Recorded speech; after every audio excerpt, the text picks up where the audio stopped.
हम लोग PYQ series कर रहे हैं, इंडियन पॉलिटी का करेंगे, जो कि विभिन्न PCS एग्ज़ाम्स में पूछे जा चुके हैं और IAS में भी पूछे जा चुके हैं और आगे आने वाले किसी भी PCS एग्ज़ाम्स एवं जनरल कंपटीशन जनरल में, जैसे कि BSSC inter level, graduate level, Bihar दरोगा एवं जहाँ कहीं भी सामान्य अध्ययन से क्वेश्चन पूछे जाते हैं, उसके लिए काफ़ी इम्पॉर्टेंट होंगे। और BPSC के थ्रू जो टीचर्स का एग्ज़ाम लिया जाता है एवं अन्य स्टेट में भी जो टीचर्स के एग्ज़ाम लिए जाते हैं, उसके लिए भी काफ़ी महत्वपूर्ण सेशन रहेंगे। दोस्तों, अभी BPSC के थ्रू जो TRE 4 का एग्ज़ाम, मतलब कि शिक्षा का भर्ती आने वाला है, लगभग नोटिफिकेशन अब आ ही जाएगा, बहुत जल्द आएगा, तो उसके लिए भी ठीक से तैयारी करते रहिए। ठीक है। PYQ के थ्रू अभी तक मैंने सेक्शनल वाइज भी करवा चुका हूँ, लगभग हिस्ट्री कंप्लीट है, पॉलिटी का पूरा ये पॉलिटी चल ही रहा है, ज्योग्राफी के साथ बहुत सारे वीडियो आ चुके हैं जो कि प्लेलिस्ट में सारे अवेलेबल हैं। ठीक है। ज्योग्राफी भी लगभग कंप्लीट है, उसमें हो सकता है 2 वीडियो और अपडेटेड आए, और बाकी और सब्जेक्ट धीरे धीरे आते रहेंगे। ठीक है। अपनी तैयारी को और बेहतर कीजिए। जो TRE 4 का जो एग्ज़ाम आने वाला है, वैकेंसी लगभग आ ही गई है। ठीक है, आ ही जाएंगी, जल्दी ही आएंगी नोटिफिकेशन, तो उसके लिए तैयारी करते रहिए। और 72 मतलब 72 का भी वैकेंसी अब आएगा। ठीक है। BPSC के थ्रू जो BPSC का जो 72वीं होगा पेपर, उसके लिए भी आप तैयारी करते रहिए ठीक से। ठीक है दोस्तों, PYQ का काफ़ी महत्वपूर्ण योगदान होता है किसी भी पेपर में, क्योंकि आसपास से ही क्वेश्चन पूछे जाते हैं और किस तरह के क्वेश्चन पूछे जाएंगे, इससे काफ़ी हेल्प मिलता है। ठीक है, चलिए स्टार्ट करते हैं। ये इंडियन पॉलिटी का PYQ कर रहे हैं, जो कि विभिन्न PCS में पूछे जा चुके हैं, IAS में भी पूछे जा चुके हैं और आगे आने वाले एग्ज़ाम्स के लिए इम्पॉर्टेंट होंगे। चलिए स्टार्ट करते हैं। भारतीय राज्य व्यवस्था एवं शासन से संबंधित क्वेश्चन। भारतीय संविधान के निम्नलिखित प्रावधानों में से कौन सा प्रावधान मंत्रिपरिषद की नियुक्ति तथा पदच्युति को विवेचित करता है? तो कौन सा प्रावधान करता है? तो अनुच्छेद 75 जो है, भारतीय संविधान के निम्नलिखित प्रावधानों में से कौन सा प्रावधान मंत्रिपरिषद की नियुक्ति तथा पदच्युति को विवेचित करता है? तो अनुच्छेद 75 करता है। ध्यान रखेंगे, डी आंसर हो जाएगा। एक्सप्लेनेशन देखिए। भारतीय संविधान का अनुच्छेद 75 मंत्रिपरिषद की नियुक्ति एवं पदच्युति को विवेचित करता है। अनुच्छेद 75(1) के अनुसार प्रधानमंत्री की नियुक्ति राष्ट्रपति करेगा और अन्य मंत्रियों की नियुक्ति राष्ट्रपति प्रधानमंत्री की सलाह पर करेगा। अनुच्छेद 75(2) के अनुसार ये सभी राष्ट्रपति के पश्चात पर्यंत पद धारण करेंगे। ठीक है, ध्यान रखेंगे। नेक्स्ट क्वेश्चन देखते हैं।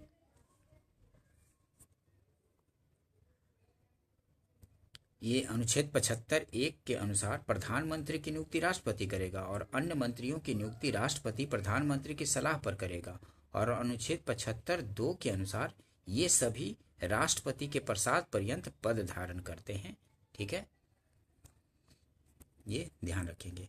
आमतौर नेक्स्ट क्वेश्चन देखते हैं। आमतौर पर भारत के प्रधानमंत्री होते हैं तो लोकसभा के सदस्य होते हैं आमतौर पर। ठीक है, लेकिन राज्यसभा के सदस्य भी हो सकते हैं, लेकिन आमतौर पर पूछा जा रहा है कि मतलब कि जनरली आमतौर पर भारत के प्रधानमंत्री लोकसभा के सदस्य होते हैं। बी आंसर होगा। ठीक है, ध्यान रखेंगे। देखिए एक्सप्लेनेशन, इससे और अच्छे समझ आएगा। भारत का प्रधानमंत्री मंत्रिपरिषद का प्रधान होता है। भारत का प्रधानमंत्री मंत्रिपरिषद का प्रधान होता है। आमतौर पर वह लोकसभा का सदस्य होता है, क्योंकि लोकसभा जनता के द्वारा प्रत्यक्ष रूप से निर्वाचित निकाय है और वह लोकतंत्रात्मक ढंग से निर्वाचित सरकार का प्रतिनिधित्व करता है। फिर भी राज्यसभा से प्रधानमंत्री बनाए जाने का कोई प्रतिबंध नहीं है, लेकिन ज़्यादा लोकतांत्रिक यही है कि वह लोकसभा का सदस्य हो। ध्यातव्य है कि इंदिरा गांधी जब प्रथम बार प्रधानमंत्री बनी थी तब वे राज्यसभा की सदस्या थी, परंतु बाद में उन्होंने राज्यसभा से त्यागपत्र दे दिया और लोकसभा की सदस्य बनी। वर्तमान प्रधानमंत्री नरेंद्र मोदी लोकसभा के सदस्य हैं, वाराणसी उत्तर प्रदेश से। ठीक है। नेक्स्ट क्वेश्चन देखते हैं, council of scientific and industrial research का अध्यक्ष कौन है? तो council of scientific and industrial research का अध्यक्ष है भारत के प्रधानमंत्री हैं। ठीक है, council of scientific and industrial research के अध्यक्ष हैं भारत के प्रधानमंत्री। सी आंसर हो जाएगा। वैज्ञानिक और औद्योगिक अनुसंधान परिषद के अध्यक्ष भारत के प्रधानमंत्री होते हैं। नेक्स्ट क्वेश्चन देखते हैं, राष्ट्रीय सुरक्षा समिति का प्रधान कौन होता है? तो राष्ट्रीय सुरक्षा समिति के प्रधान जो होते हैं प्रधानमंत्री होते हैं। राष्ट्रीय सुरक्षा समिति के प्रधान कौन होता है? तो प्रधानमंत्री होते हैं। बी आंसर होगा। ठीक है, ध्यान रखेंगे। नेक्स्ट क्वेश्चन देखते हैं, भारत के प्रधानमंत्री की नियुक्ति के समय, भारत के प्रधानमंत्री की नियुक्ति के समय यह स्टेटमेंट है 4, कौन क्या सही है चुनना है। तो जरूरी नहीं है कि वह संसद के दोनों सदनों में से एक का आवश्यक रूप से सदस्य हो, परंतु उसे 6 माह के अंदर आवश्यक रूप से दोनों में से एक सदन का सदस्य हो जाना चाहिए। तो ये ए सही हो जाएगा। ठीक है, क्योंकि कोई भी व्यक्ति जब प्रधानमंत्री नियुक्त होता है तो ये जरूरी नहीं है कि वो किसी भी सदन का सदस्य हो, लेकिन 6 महीने के अंदर उसे दोनों सदनों में से किसी का भी सदस्य चुन लिया जाना चाहिए। ठीक है, तभी वो प्रधानमंत्री के पद पर रहेंगे। ध्यान रखेंगे, यही बात बोल रहा है कि भारत के प्रधानमंत्री की नियुक्ति के समय जरूरी नहीं है कि वह संसद के दोनों सदनों में से एक का आवश्यक रूप से सदस्य हो, परंतु उसे 6 माह के अंदर आवश्यक रूप से दोनों में से एक सदन का सदस्य हो जाना चाहिए। ये सही है, ये आंसर होगा। ध्यान रखेंगे इसको। देखिए एक्सप्लेनेशन, इससे और अच्छे से समझ आएगा। एक्सप्लेनेशन को अच्छे से करते चलेंगे ताकि आसपास से क्वेश्चन और या फिर समझ बेहतर होते चले, तभी पॉलिटी का क्वेश्चन या फिर कोई भी किसी भी सब्जेक्ट का जब एक्सप्लेनेशन करते हैं उसके आसपास से ही क्वेश्चन बनते हैं और एक बेहतर समझ बनता है, तो फिर क्वेश्चन करने में आसानी होती है। चलिए देखते हैं, राष्ट्रपति द्वारा उस व्यक्ति को प्रधानमंत्री नियुक्त किया जाता है जिसे लोकसभा में बहुमत प्राप्त दल के द्वारा अपना नेता चुना जाता है। प्रधानमंत्री की नियुक्ति के समय उसका किसी सदन का सदस्य होना आवश्यक नहीं है, किंतु प्रधानमंत्री पद पर नियुक्त किए जाने के 6 माह के भीतर उसे किसी एक सदन, लोकसभा या राज्यसभा का सदस्य बन जाना आवश्यक होगा, अन्यथा 6 माह बाद वह अपने पद पर नहीं बना रह पाएगा। ध्यान रखेंगे। नेक्स्ट क्वेश्चन देखते हैं, भारत का प्रधानमंत्री बनने के लिए न्यूनतम आयु कितनी होनी चाहिए? तो न्यूनतम आयु 25 वर्ष होनी चाहिए। भारत का प्रधानमंत्री बनने के लिए न्यूनतम आयु कितनी होनी चाहिए? तो 25 वर्ष न्यूनतम आयु होती है। ध्यान रखेंगे। एक्सप्लेनेशन देखिए, संविधान के अनुच्छेद 75(1) के अनुसार राष्ट्रपति प्रधानमंत्री की नियुक्ति करेगा। वह व्यक्ति संसद सदस्य, लोकसभा या राज्यसभा होना अनिवार्य है अथवा 6 माह के भीतर उसे संसद का सदस्य होना होगा। अतः इस हेतु न्यूनतम 25 वर्ष, लोकसभा का सदस्य हेतु लोकसभा सदस्य होने के लिए कितना न्यूनतम आयु है? तो 25 वर्ष है। अगर 25 वर्ष है तो प्रधानमंत्री बन सकता है। ठीक है, ध्यान रखेंगे। उप प्रधानमंत्री का पद का सृजन, उप प्रधानमंत्री पद का सृजन संविधान के प्रावधानों से हटकर हुआ है। ठीक है, संविधान के प्रावधानों से हटकर हुआ है उप प्रधानमंत्री पद का सृजन। उप प्रधानमंत्री पद का उल्लेख संविधान में नहीं है तथा राजनीतिक बाध्यताओं के कारण संविधान के प्रावधानों से हटकर इस पद का सृजन किया जाता है, जो पूर्णतः गैर संवैधानिक, ये गैर संवैधानिक मतलब संविधानेतर पद है। ठीक है, गैर नॉन कॉन्स्टिट्यूशनल वो है। ठीक है, पद है। नेक्स्ट क्वेश्चन देखते हैं, प्रधानमंत्री मनमोहन सिंह ये असम से राज्यसभा के सदस्य थे जब वो प्रधानमंत्री थे। ठीक है, ध्यान रखेंगे। डॉक्टर मनमोहन सिंह असम राज्य से सर्वप्रथम 1991 में राज्यसभा के सदस्य चुने गए थे। तभी से वे लगातार असम से ही 1996, 2001 एवं 2007 तथा 2013 में राज्यसभा के सदस्य बने। ठीक है, ध्यान रखेंगे। जो जब वो प्रधानमंत्री बने थे तो वो राज्यसभा से ही चुन के आते थे, प्रधानमंत्री बनते थे। ठीक है, नेक्स्ट क्वेश्चन देखते हैं। प्रधानमंत्री को राष्ट्रपति के द्वारा नियुक्त किया जाता है। ठीक है, ये प्रधानमंत्री को राष्ट्रपति के द्वारा नियुक्त किया जाता है। सी आंसर होगा, ध्यान रखेंगे। एक्सप्लेनेशन देखिए। संविधान के अनुच्छेद 75(1) के तहत प्रधानमंत्री को राष्ट्रपति के द्वारा नियुक्त किया जाता है। सामान्यतः राष्ट्रपति द्वारा बहुमत प्राप्त पार्टी द्वारा नामित व्यक्ति वह संसद सदस्य हो भी सकता है और नहीं भी को प्रधानमंत्री नियुक्त किया जाता है। तथापि लोकसभा में किसी भी दल का पूर्ण बहुमत न होने पर यह पूरी तरह से राष्ट्रपति पर निर्भर करता है कि वह किसे प्रधानमंत्री नियुक्त करे। नेक्स्ट क्वेश्चन देखते हैं। अग्रलिखित में से कौन सा वक्तव्य सही है? तो इनमें से कौन सा वक्तव्य सही है? भारत का प्रधानमंत्री अपने मंत्रिमंडल में मंत्री के रूप में काम करने के लिए व्यक्तियों का चयन करने में पूर्णतः स्वविवेक का प्रयोग करता है। भारत का प्रधानमंत्री जो है अपने मंत्रिमंडल में मंत्री के रूप में काम करने के लिए व्यक्तियों का चयन करने में पूर्णतः स्वविवेक का प्रयोग करता है। तो ये सही बात है, वो अपने विवेक से ही अपने मंत्रिमंडल में लोगों को चुनते हैं मंत्री के रूप में, प्रधानमंत्री। ठीक है, ध्यान रखेंगे। देखिए और ऑप्शन, संसद के दोनों सदनों के सदस्यों में से अपने मंत्रियों का चयन करने के लिए स्वतंत्र है।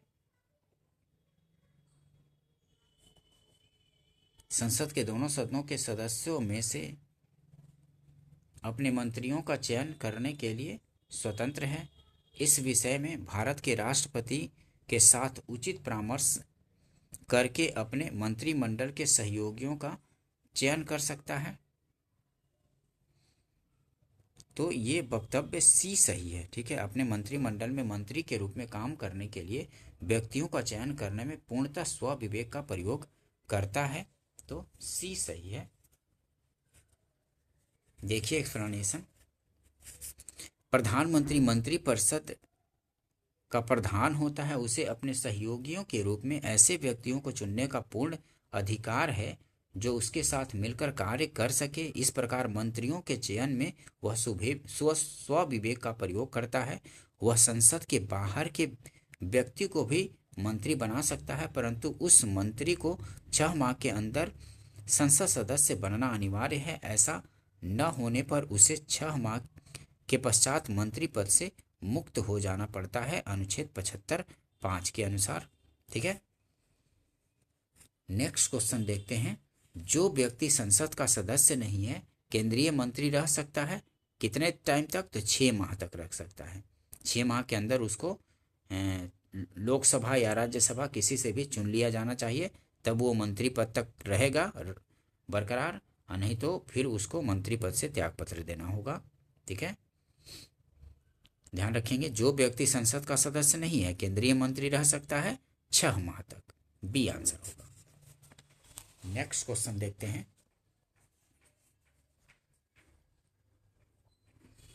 भारत में वह मंत्री जो संसद के सदनों में से किसी सदन का भी सदस्य नहीं है उसे मंत्री के पद से मुक्त हो जाना पड़ता है। तो 6 माह बाद मुक्त हो जाना पड़ता है। 6 महीना के अंदर अगर वो किसी भी सदन का सदस्य नहीं चुना जाता है तो 6 महीना के बाद उसको मंत्री पद से मुक्त कर दिया जाता है, हटा दिया जाता है। भारत में वह मंत्री जो संसद के सदनों में से किसी सदन का भी सदस्य नहीं है उसे मंत्री के पद से मुक्त हो जाना पड़ता है। कब? तो 6 महीने के बाद, 6 माह बाद। ये आंसर हो जाएगा। नेक्स्ट क्वेश्चन देखते हैं। भारत की संसद के संबंध में निम्नलिखित में से कौन सा कथन सही नहीं है? तो भारत की संसद के संबंध में निम्नलिखित में से कौन सा कथन सही नहीं है? तो मंत्रिमंडल की सदस्यता निम्न सदन तक सीमित है। तो ऐसा नहीं है। मंत्रिमंडल में राज्यसभा से भी और लोकसभा से भी चुने जाते हैं। ठीक है, दोनों सदन से मंत्रिमंडल में लोग होते हैं। तो ये बोल रहा है कि मंत्रिमंडल की सदस्यता निम्न सदन तक सीमित है, तो ऐसा नहीं है, तो यही गलत हो जाएगा। और ऑप्शन देखते हैं। संविधान में एक संसदीय प्रणाली की सरकार का प्रावधान है। तो संसदीय प्रणाली की सरकार का प्रावधान है, सही है। संसद का सर्वप्रमुख कार्य मंत्रिमंडल का प्रावधान करना, संसद का सर्वप्रमुख कार्य है मंत्रिमंडल का प्रावधान करना, सही है। मंत्रिमंडल को लोकप्रिय सदन में बहुमत का विश्वास प्राप्त करना चाहिए। तो मंत्रिमंडल को लोकप्रिय सदन में बहुमत का विश्वास प्राप्त करना चाहिए, तो ये भी सही है। लोकप्रिय सदन मतलब कि लोकसभा में बहुमत होना चाहिए, ठीक है, यही बोल रहा। तो सी गलत है, सी सही नहीं है, क्योंकि मंत्रिमंडल में दोनों सदन के लोग दोनों सदन से लोग चुने जाते हैं। देखिए एक्सप्लेनेशन, कथन सी गलत है क्योंकि मंत्रिमंडल का सदस्य निम्न सदन लोकसभा के साथ साथ उच्च सदन मतलब राज्यसभा का भी हो सकता है।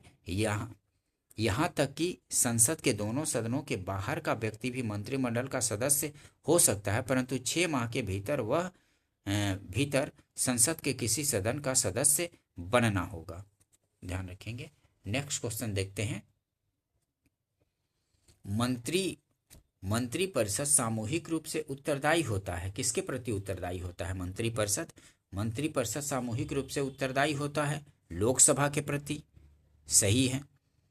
एक संवैधानिक बाध्यता के अंतर्गत, तो संवैधानिक बाध्यता के अंतर्गत ही मंत्रिपरिषद सामूहिक रूप से उत्तरदायी होता है लोकसभा के प्रति, तो ये भी सही है। और अनुच्छेद 75(3) के अनुसार, अनुच्छेद 75(3) के अनुसार ही है, तो तीसरा भी सही है। चौथा अनुच्छेद 75, ये अनुच्छेद 74(3) के अनुसार नहीं, अनुच्छेद 75(3) के अनुसार ही लोकसभा के प्रति मंत्रिपरिषद सामूहिक रूप से उत्तरदायी होता है, एक संवैधानिक बाध्यता के अंतर्गत होता है और अनुच्छेद 75(3) के अनुसार ही ऐसा होता है। तो 1, 2, 3 सही है, तो बी आंसर हो जाएगा, ठीक है, 1, 2, 3 सही है। देखिए एक्सप्लेनेशन, संविधान के अनुच्छेद 75(3) के अनुसार मंत्रिपरिषद सामूहिक रूप से लोकसभा के प्रति, अनुच्छेद 75(3) के अनुसार मंत्रिपरिषद सामूहिक रूप से लोकसभा के प्रति उत्तरदायी होती है, यह एक संवैधानिक बाध्यता है। इनको ध्यान में रखेंगे, ठीक है, क्योंकि क्वेश्चन लगातार रिपीट भी होते हैं और ये पूछे जाते रहेंगे।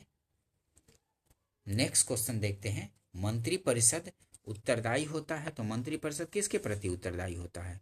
तो यहाँ पे देखिए लोकसभा नहीं है लेकिन संसद है, तो संसद के प्रति कर सकते हैं, लेकिन ऐसे एग्जैक्ट तो लोकसभा के प्रति उत्तरदायी होता है, ठीक है। मंत्रिपरिषद जो है लोकसभा के प्रति उत्तरदायी होता है, लेकिन एग्जैक्टली लोकसभा नहीं लिखा है कहीं पे, तो संसद के प्रति कर सकते हैं, ठीक है, डी आंसर हो जाएगा। देखिए एक्सप्लेनेशन, अनुच्छेद 75(3) के अनुसार मंत्रिपरिषद लोकसभा के प्रति सामूहिक रूप से उत्तरदायी होती है, अतः निकटतम उत्तर संसद होगा, चूंकि लोकसभा विकल्प में नहीं है। नेक्स्ट क्वेश्चन देखते हैं। मंत्रिपरिषद किसके प्रति उत्तरदायी होती है? तो मंत्रिपरिषद किसके प्रति उत्तरदायी होती है? तो यहाँ संसद के प्रति हो जाएगा, क्योंकि यहाँ लोकसभा के प्रति नहीं है कहीं। लोकसभा अध्यक्ष तथा राज्यसभा के सभापति लोकसभा के प्रति होता है, लेकिन यहाँ लोकसभा नहीं है, तो निकटतम उत्तर संसद हो जाएगा, ये आंसर होगा। नेक्स्ट क्वेश्चन देखते हैं।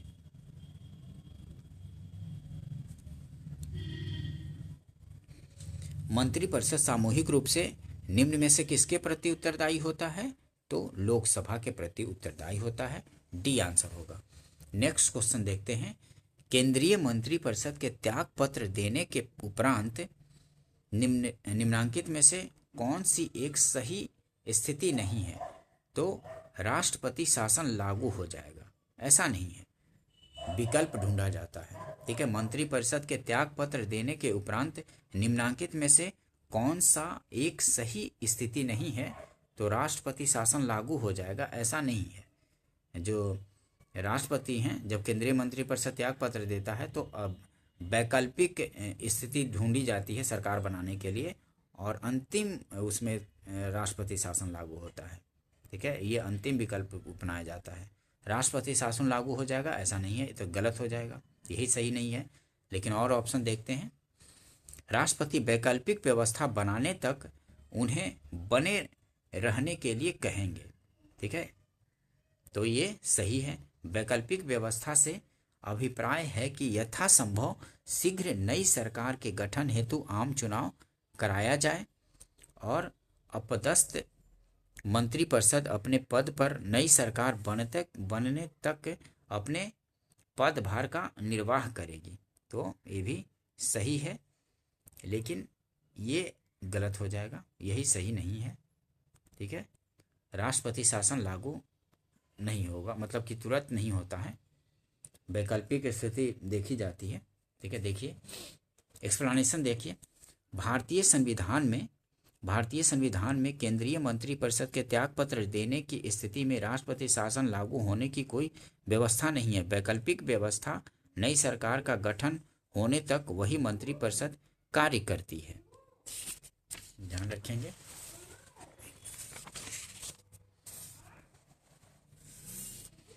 नेक्स्ट क्वेश्चन देखते हैं। संघीय मंत्रिपरिषद के मंत्री सामूहिक रूप से उत्तरदायी होते हैं, तो किसके प्रति? केवल लोकसभा के प्रति। संघीय मंत्रिपरिषद के मंत्री सामूहिक रूप से उत्तरदायी होते हैं, तो केवल लोकसभा के प्रति उत्तरदायी होते हैं। डी आंसर होगा।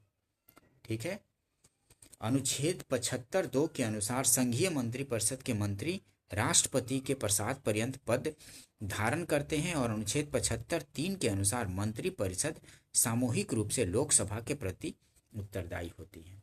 ठीक है, नेक्स्ट क्वेश्चन देखते हैं। निम्नांकित कथनों पर विचार कीजिए। तो केंद्र में मंत्रिपरिषद संसद के प्रति सामूहिक रूप से उत्तरदायी होगी। केंद्र में मंत्रिपरिषद संसद के प्रति सामूहिक रूप से उत्तरदायी होगी? नहीं, लोकसभा के प्रति उत्तरदायी होगी। ये गलत हो गया। संघीय मंत्री भारत के राष्ट्रपति के प्रसाद पर्यंत पद धारण करेंगे, तो संघीय जो मंत्री होते हैं भारत के राष्ट्रपति के प्रसाद पर्यंत पद धारण करते हैं। सही है। विधि निर्माण हेतु प्रस्ताव के बारे में प्रधानमंत्री राष्ट्रपति को सूचित करेगा। विधि निर्माण हेतु प्रस्ताव के बारे में प्रधानमंत्री राष्ट्रपति को सूचित करेगा, तो ऐसा सही है। तो दूसरा और तीसरा सही है, तो बी आंसर हो जाएगा। ठीक है, ध्यान रखेंगे। नेक्स्ट ये एक्सप्लेनेशन देखिए। संविधान के अनुच्छेद 75(3) के अनुसार मंत्रिपरिषद लोकसभा के प्रति सामूहिक रूप से उत्तरदायी होती है, न कि संसद, जिसके अंतर्गत राष्ट्रपति, लोकसभा व राज्यसभा आते हैं। ठीक है, उसके प्रति नहीं, मतलब संसद के प्रति नहीं, लोकसभा के प्रति उत्तरदायी होती है मंत्रिपरिषद। अनुच्छेद 75(2) के अनुसार मंत्री राष्ट्रपति के प्रसाद पर्यंत अपने पद पर ये पद धारण करेंगे। अनुच्छेद 78 क के अनुसार प्रधानमंत्री विधि निर्माण एवं प्रशासन संबंधी प्रस्तावों की सूचना राष्ट्रपति को देगा। 78 क के अनुसार प्रधानमंत्री विधि एवं प्रशासन संबंधी प्रस्तावों की सूचना राष्ट्रपति को देगा। ठीक है, ध्यान रखेंगे। नेक्स्ट क्वेश्चन देखते हैं। निम्नलिखित में से किसका भारत के संविधान में तो स्पष्ट उल्लेख नहीं है पर परिपाटी के रूप में पालन किया जाता है? तो प्रधानमंत्री यदि निम्न सदन में बहुमत खो दे तो उसे त्यागपत्र दे देना चाहिए। ये संविधान में तो स्पष्ट उल्लेख नहीं है पर परिपाटी के रूप में ऐसा पालन किया जाता है कि प्रधानमंत्री यदि निम्न सदन में बहुमत खो दे तो उसे त्यागपत्र दे देना चाहिए। ऐसा दे दिया जाता है, मतलब अगर निम्न सदन में बहुमत खो दिया गया तो त्यागपत्र दे देना पड़ता है। ठीक है, ये परिपाटी में है, ये संविधान में स्पष्टतः उल्लेख नहीं है। देखिए फिर से, निम्नलिखित में से किसका भारत के संविधान में स्पष्ट उल्लेख नहीं है पर परिपाटी के रूप में पालन किया जाता है?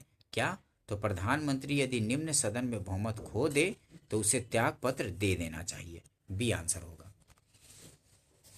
देखिए एक्सप्लेनेशन से अच्छे से समझ आएगा।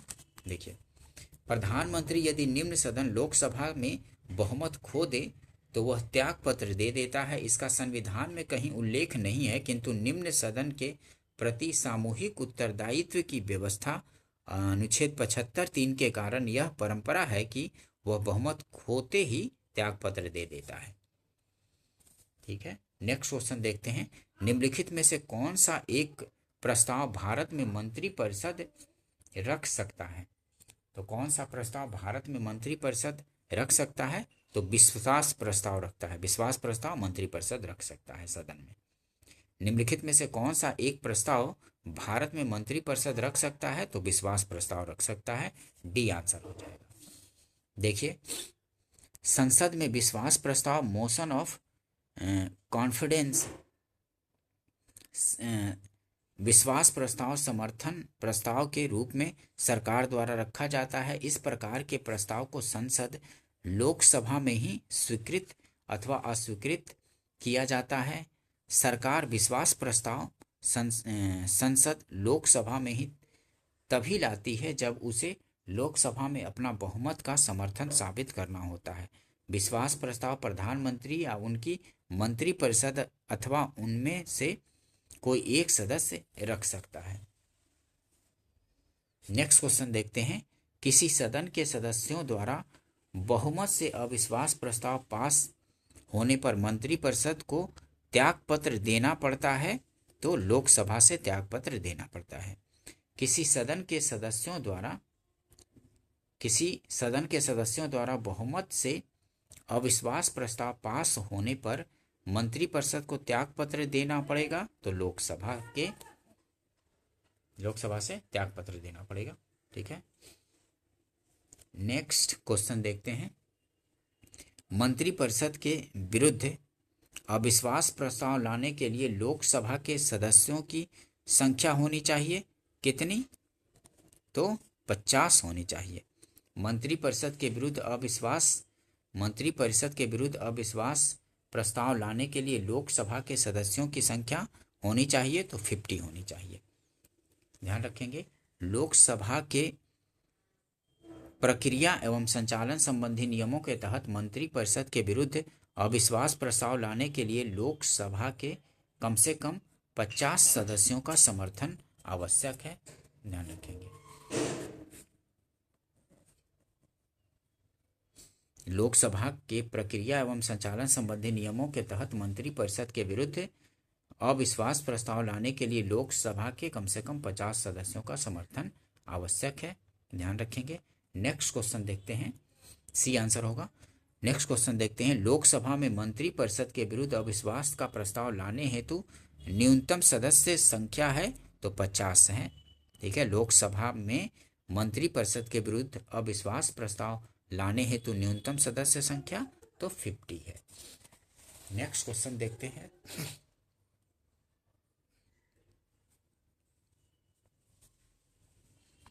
भारत में अविश्वास प्रस्ताव के विषय में निम्नांकित कथनों पर विचार कीजिए। भारत में अविश्वास प्रस्ताव के विषय में निम्नांकित कथनों पर विचार कीजिए। तो कौन से सही हैं? भारत के संविधान में किसी अविश्वास प्रस्ताव का कोई उल्लेख नहीं है। भारत के संविधान में किसी अविश्वास प्रस्ताव का कोई उल्लेख नहीं है, तो सही है। और अविश्वास प्रस्ताव केवल लोकसभा में ही पूरा स्थापित किया जा सकता है, तो ये भी सही है। पहला भी सही है, दूसरा भी सही है, तो सी आंसर हो जाएगा। ठीक है, 1 और 2 दोनों सही है। देखिए, एक्सप्लेनेशन से अच्छे समझ आएगा।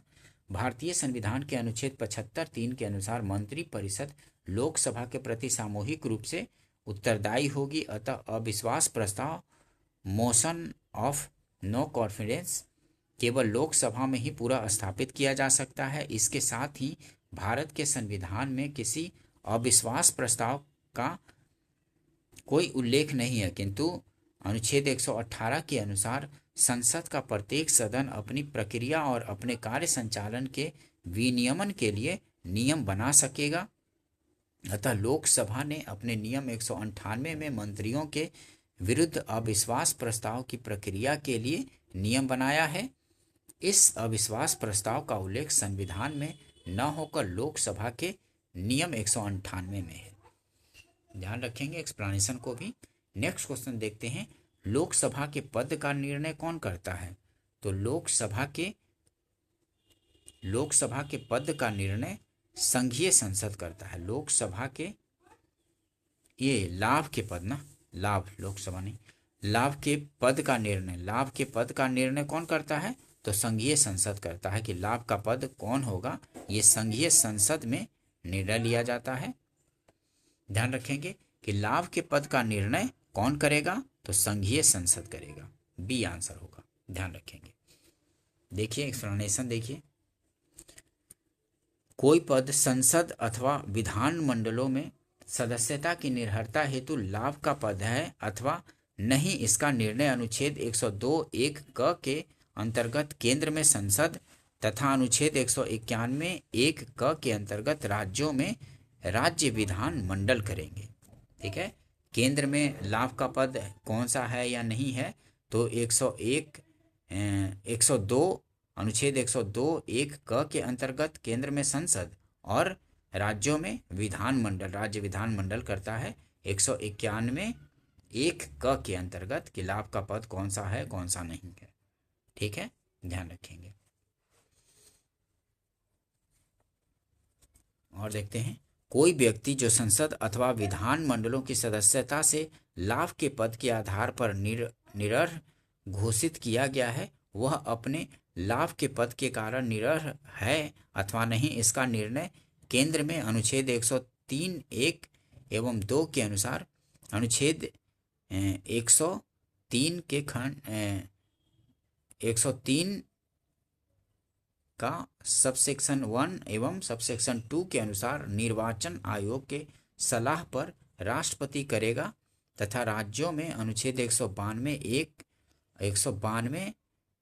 सबसेक्शन 1 और सबसेक्शन 2 के अनुसार राज्य निर्वाचन आयोग की सलाह पर राज्यपाल करेगा। अतः विश्लेषण 1 के अनुसार सही उत्तर बी होगा तथा विश्लेषण 2 के अनुसार सही उत्तर ए माना जा सकता है।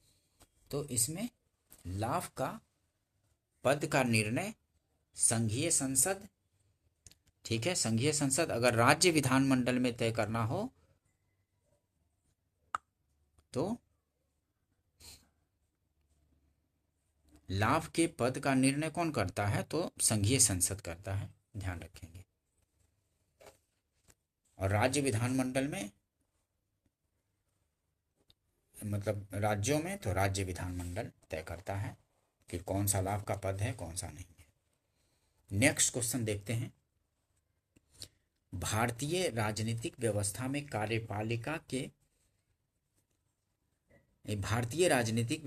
कार्यपालिका विधायिका के अधीन रहकर कार्य करती है। ध्यान रखेंगे कि भारतीय राजनीतिक व्यवस्था में कार्यपालिका जो है विधायिका के अधीन रहकर कार्य करती है। कार्यपालिका पर विधायिका का नियंत्रण होता है भारतीय राजनीतिक व्यवस्था में, ध्यान रखेंगे इस चीज को। देखिए, भारत में संसदात्मक शासन प्रणाली अपनाई गई है। भारतीय राजनीतिक व्यवस्था में कार्यपालिका विधायिका के अधीन रहकर कार्य करती है क्योंकि राजनीतिक कार्यपालिका का गठन विधायिका के सदस्यों में से ही होता है और कार्यपालिका मंत्रिपरिषद सामूहिक रूप से विधायिका लोकसभा के प्रति उत्तरदायी होती है। ठीक है, ध्यान रखेंगे। नेक्स्ट क्वेश्चन देखते हैं, प्रदेश का कौन सा नेता नेहरू की कैबिनेट में पहले गृह मंत्री तथा बाद में रक्षा मंत्री बना, तो वो थे कैलाश नाथ काटजू। प्रदेश का कौन सा नेता नेहरू की कैबिनेट में पहले गृह मंत्री तथा बाद में रक्षा मंत्री बने थे, तो कैलाश नाथ काटजू थे, सी आंसर होगा। नेक्स्ट क्वेश्चन देखते हैं, स्वतंत्र भारत का प्रथम वित्त मंत्री, तो स्वतंत्र भारत के प्रथम वित्त मंत्री जो थे सन्मुखम शेट्टी थे ना, सन्मुखम शेट्टी। देखिए, तो इसमें कोई नहीं है ऑप्शन में, तो देखिए स्वतंत्र भारत के प्रथम वित्त मंत्री आर सन्मुखम शेट्टी थे। इन्होंने स्वतंत्र भारत का पहला केंद्रीय बजट 26 नवंबर 1947 को प्रस्तुत किया था। 1949 में उनके स्थान पर जॉन मथाई को वित्त मंत्री नियुक्त किया गया था। तो पहले कौन थे, आर के सन्मुखम शेट्टी थे स्वतंत्र भारत के प्रथम वित्त मंत्री, और उनके बाद 1949 में इनके स्थान पर जॉन मथाई वित्त मंत्री नियुक्त किए गए थे, ध्यान रखेंगे। नेक्स्ट क्वेश्चन देखते हैं, भारत में स्वतंत्रता के पश्चात प्रथम मंत्रिमंडल का कानून मंत्री कौन था, तो भारत में स्वतंत्रता के पश्चात प्रथम मंत्रिमंडल का कानून मंत्री बी आर अम्बेडकर थे। ठीक है, बी आर अम्बेडकर, भीमराव अम्बेडकर थे, टी आंसर हो जाएगा। भारत में स्वतंत्रता के पश्चात प्रथम मंत्रिमंडल का कानून मंत्री तो B.R. अम्बेडकर थे। डी आंसर हो जाएगा। ठीक है। स्वतंत्रता के पश्चात डॉक्टर B.R. अम्बेडकर विधि कानून मंत्री थे, जबकि अंतरिम सरकार 1946 में कानून मंत्री जोगेंद्र नाथ मंडल थे। अंतरिम सरकार में 1946 में कानून मंत्री जो थे जोगेंद्र नाथ मंडल थे, लेकिन स्वतंत्रता के पश्चात डॉक्टर B.R. अम्बेडकर विधि कानून मंत्री थे। ये ध्यान रखेंगे। तो भारत में स्वतंत्रता के पश्चात प्रथम मंत्रिमंडल का कानून मंत्री कौन थे? तो B.R. अम्बेडकर थे। ध्यान रखेंगे इसको।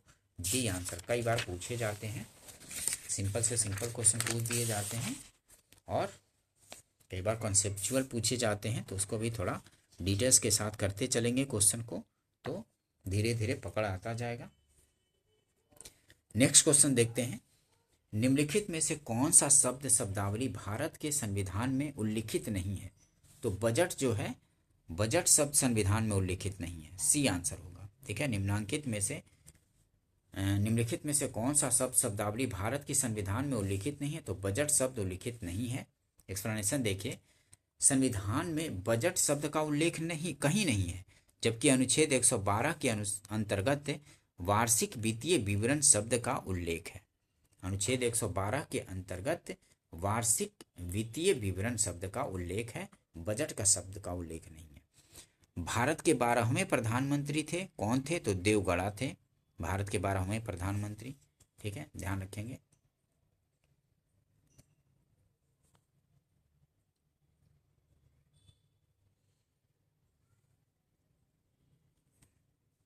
और इस संदर्भ में वर्तमान में प्रधानमंत्री नरेंद्र मोदी 15वें प्रधानमंत्री हैं। ठीक है। नेक्स्ट क्वेश्चन देखते हैं। प्रधानमंत्रियों का उनके कार्यकाल के साथ सुमेलित कीजिए। तो कौन से प्रधानमंत्री का कार्यकाल कब था वो सुमेलित करना है। तो अटल बिहारी वाजपेयी का कब था? तो 1999 से 2004 तक थे ना। 1999 से कब तक थे अटल बिहारी वाजपेयी?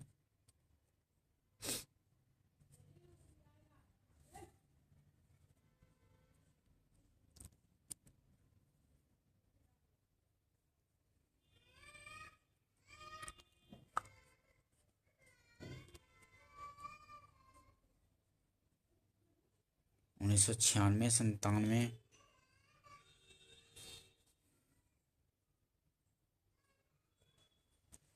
देखिए यहाँ इससे देख लेते हैं डायरेक्ट।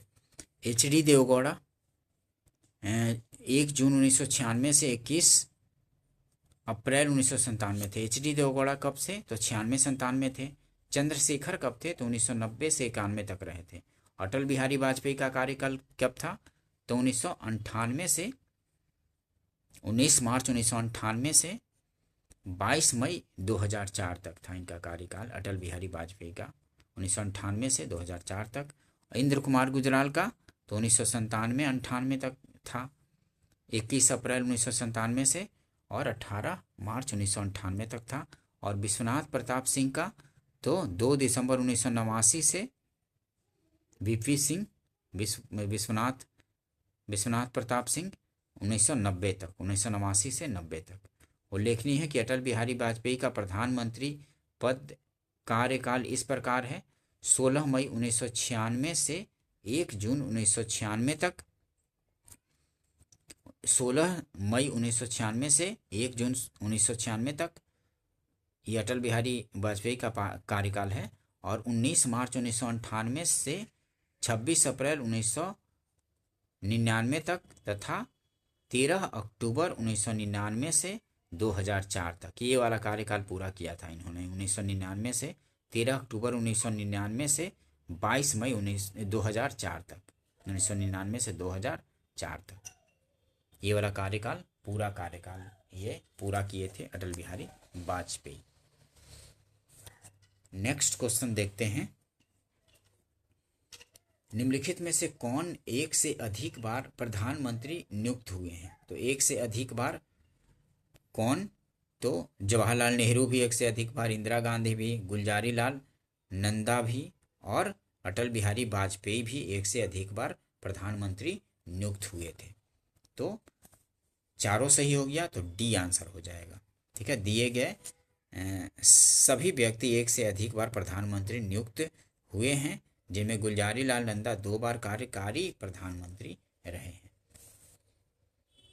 नेक्स्ट क्वेश्चन देखते हैं, निम्नलिखित में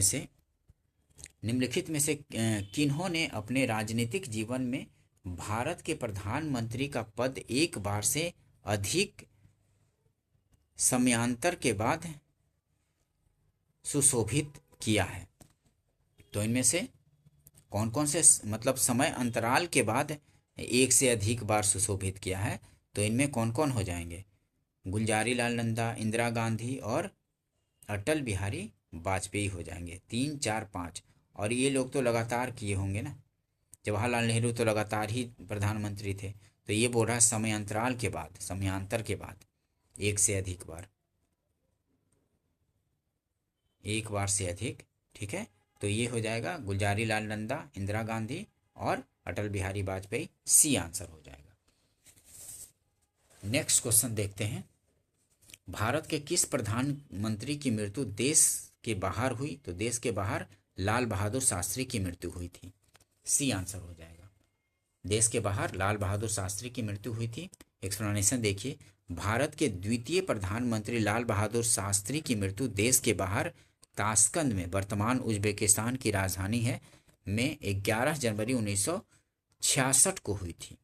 ठीक है, 1966 को इनकी मृत्यु हुई थी, ताशकंद, वर्तमान में उज्बेकिस्तान की राजधानी। ठीक है, ध्यान रखेंगे। नेक्स्ट क्वेश्चन देखते हैं, निम्नलिखित में से कौन भारत के प्रधानमंत्री बनने से पूर्व किसी राज्य के मुख्यमंत्री नहीं रहे हैं? तो इनमें से कौन जो है राज्य के किसी राज्य के मुख्यमंत्री नहीं रहे हैं? तो ये चंद्रशेखर जो थे किसी राज्य के मुख्यमंत्री नहीं रहे थे और प्रधानमंत्री बने थे। मोरारजी देसाई तो होंगे, चरण सिंह की और पीवी नरसिम्हा राव, लेकिन चंद्रशेखर आजाद नहीं थे। निम्नलिखित में से कौन भारत के प्रधानमंत्री बनने से पूर्व किसी राज्य के मुख्यमंत्री नहीं रहे थे? तो चंद्रशेखर थे। डी आंसर हो जाएगा। देखिए, श्री चंद्रशेखर के अतिरिक्त सभी प्रश्नगत व्यक्ति प्रधानमंत्री बनने से पूर्व राज्यों के मुख्यमंत्री रह चुके थे। ध्यातव्य है कि श्री चंद्रशेखर कभी भी किसी राज्य के मुख्यमंत्री नहीं रहे थे।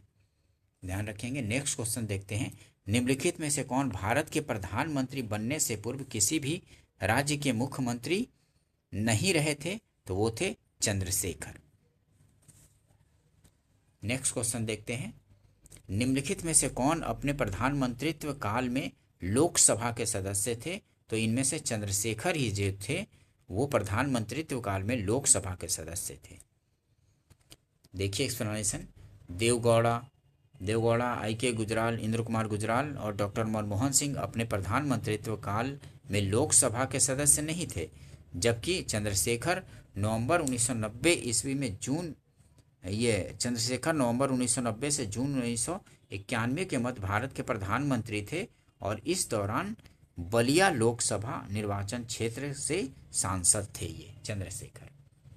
और बाकी जो प्रधानमंत्री ये तीनों बने थे तो वो थे राज्यसभा से सदस्य। नेक्स्ट क्वेश्चन देखते हैं, भारत के प्रधानमंत्रियों में कौन अपने कार्यकाल में संसद में कभी नहीं उपस्थित हुआ था? तो कभी नहीं उपस्थित हुए थे चौधरी चरण सिंह। ठीक है, ध्यान रखेंगे। भारत के प्रधानमंत्रियों में से कौन अपने कार्यकाल में संसद में कभी भी उपस्थित नहीं हुआ? तो वो थे चौधरी चरण सिंह। अपने प्रधानमंत्री काल में वो कभी भी संसद में उपस्थित नहीं हुए थे। डी आंसर हो जाएगा। देखिए एक्सप्लेनेशन, चौधरी चरण सिंह 28 जुलाई 1979 से 14 जनवरी 1980 तक भारत के प्रधानमंत्री रहे थे। उनके पूरे कार्यकाल के दौरान लोकसभा की बैठक ही नहीं हुई। लोकसभा की निर्धारित बैठक से एक दिन पूर्व ही कांग्रेस द्वारा समर्थन वापसी करने के कारण चौधरी चरण सिंह की प्रधानमंत्री पद से इस्तीफा देना पड़ा था। अन्य तीनों प्रधानमंत्री अपने कार्यकाल में संसद में उपस्थित थे, लेकिन चौधरी चरण सिंह उपस्थित नहीं हुए थे। ठीक है, संसद में अपनी कार्यकाल में। नेक्स्ट क्वेश्चन देखते हैं, संविधान में मंत्रिमंडल शब्द का एक ही बार प्रयोग हुआ है और वह कहाँ हुआ है? तो अनुच्छेद 352 में हुआ है। संविधान में मंत्रिमंडल शब्द का एक ही बार प्रयोग हुआ है, वह हुआ है अनुच्छेद 352 में। ये आंसर हो जाएगा। ठीक है, संविधान में मंत्रिमंडल शब्द का प्रयोग केवल एक बार अनुच्छेद 352 के खंड 3 में किया गया है। इसके अनुसार राष्ट्रपति आपातकाल की उद्घोषणा तभी कर सकेगा जब मंत्रिमंडल उसे लिखित रूप में ऐसा संसूचित करे। इसके अनुसार राष्ट्रपति आपातकाल की उद्घोषणा तभी कर सकेगा जब मंत्रिमंडल उसे लिखित रूप में ऐसा संसूचित करे। नेक्स्ट क्वेश्चन देखते हैं। निम्नलिखित में से कौन भारत के केंद्रीय मंत्री रहे हैं? तो इनमें से कौन केंद्रीय मंत्री रहे हैं भारत के? तो BP Singh, R Venkataraman, YV Chauhan और प्रणब मुखर्जी, ये सब रहे हैं केंद्रीय मंत्री। ठीक है, भारत के चारों हो जाएगा, तो डी आंसर होगा। नेक्स्ट क्वेश्चन देखते हैं। उदारीकरण, निजीकरण, भूमंडलीकरण की नई आर्थिक नीति घोषित की गई प्रधानमंत्री किनके द्वारा? तो उस समय थे पीवी नरसिम्हा राव थे ना, नरसिम्हा राव द्वारा उदारीकरण, निजीकरण और भूमंडलीकरण की नई आर्थिक नीति घोषित की गई। तो प्रधानमंत्री कौन थे वो? किनके द्वारा घोषित किया गया था? नरसिम्हा राव द्वारा। ठीक है, सी आंसर हो जाएगा। पीवी नरसिम्हा राव द्वारा घोषित किया गया था, सी आंसर होगा। देखिए एक्सप्लेनेशन। 24 जुलाई 1991 को तत्कालीन प्रधानमंत्री नरसिम्हा राव ने नई औद्योगिक नीति की घोषणा की।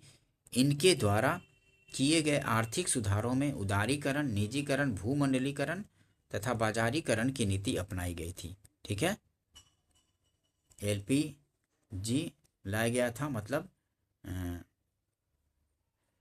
लिबरलाइजेशन, प्राइवेटाइजेशन और ग्लोबलाइजेशन। ठीक है, निजीकरण, उदारीकरण और भूमंडलीकरण इन्हीं के द्वारा लाया गया था, नरसिम्हा राव, पीवी नरसिम्हा राव के द्वारा। ठीक है दोस्तों, अगर सेशन पसंद आया हो तो इसको सेशन को लाइक कर दीजिए। ठीक है, और चैनल को सब्सक्राइब भी कर लीजिए और अपने फ्रेंड सर्कल में, अपने ग्रुप में इसको शेयर कर दीजिए, कम से कम एक ग्रुप में, ताकि और भी इस तरह के उपयोगी वीडियो आप लोग के लिए आ जा सके। और दोस्तों, ये BPSC टीचर का वैकेंसी भी लगभग अब आने ही वाला है, आ ही जाएगा, जल्दी ही आएगा। और बाकी 72nd का भी एग्ज़ाम बहुत जल्द होगा, तो उसके लिए भी आप तैयारी करते रहें और PYQ के थ्रू बेहतर तरीके से तैयारी कीजिए। ठीक है, क्योंकि किसी भी एग्ज़ाम्स में PYQ का काफ़ी महत्वपूर्ण योगदान होता है। ठीक है, प्रैक्टिस होते रहता है तो दिमाग में सारे क्वेश्चन बैठते चले जाते हैं। और BPSC का मैंने अभी तक 8 पेपर करवा चुका हूं, जो कि प्लेलिस्ट में अवेलेबल है। ठीक है, और यूपी का भी करवा दूंगा, कम से कम 15 पेपर। ठीक है, तो कम से कम मेरा टारगेट है कि फुल लेंथ BPSC का और यूपी का कम से कम फुल लेंथ क्वेश्चन पेपर कम से कम 15-15 सेट करवा दिया जाए, ताकि 4000 क्वेश्चन आपके पास तैयार हो। तो जब ये क्वेश्चन कर लेते हैं तो थोड़ा आइडिया होगा, कॉन्फिडेंस फील होगा। ठीक है, और सेक्शन वाइज तो चल ही रहा है, सेक्शन वाइज में पॉलिटी अभी चल रहा है, और बाकी मैंने हिस्ट्री कंप्लीट करवा चुका हूँ, और ज्योग्राफी भी प्लेलिस्ट में अवेलेबल है, हिस्ट्री भी अवेलेबल है, पॉलिटी चल रहा है, और BPSC का कम से कम 8 पेपर करवा चुका हूँ। तो उसको जा कर के देखिए प्लेलिस्ट में और अपनी तैयारी को और बेहतर कीजिए। ठीक है दोस्तों, मिलते हैं नेक्स्ट वीडियो में। वीडियो देखने के लिए थैंक यू दोस्तों।